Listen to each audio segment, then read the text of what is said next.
Yanti.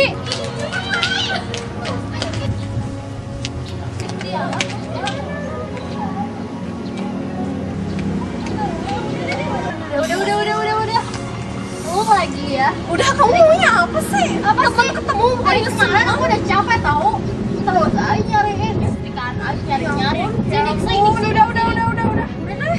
Emang kenapa kamu capek? Aku kan gak nyuruh kamu buat nyari aku. Dari kemarin lo ya. Kamu gila banget sih. Aku tuh dari kemarin udah nyari-nyari kamu tau. Gila deh lo. Apa sih? Kalian lagi nyuruh-nyuruh gue lagi nyari-nyari Setiara nggak apa-apa. Gue cuma pengen tahu aja rasa Solidoro di mana sebagai sahabat. Adalah emang aku yang bersalah.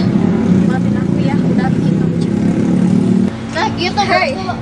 Kamu maunya apa sih? Bisa gak sih ngomong baik-baik? Oh gitu ya. Emang gue pikirin kali ya Setiara mau kemana gitu. Ya udahlah. Sekarang aku mau pergi aja.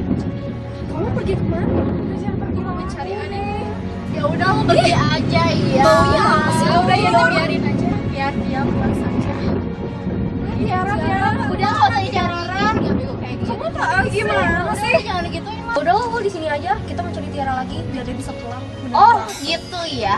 Ya udah serah kalian aja deh maunya apa. Ya udah, bete tau gua. Tiara. Oke lah, kalau terserah kalian berdua aja ya, dikejar-kejar terus aja Tiara. Mending pulang aja deh. Tiara tunggu. Apalagi kalian? Aku akan bantu mencari adik tuh Tiara. Ya Tiara yuk. Nggak usah, aku mau cari sendiri saja adikku. Pokoknya kita akan cari. Pokoknya kita akan bantu. Kita kan sahabat kamu.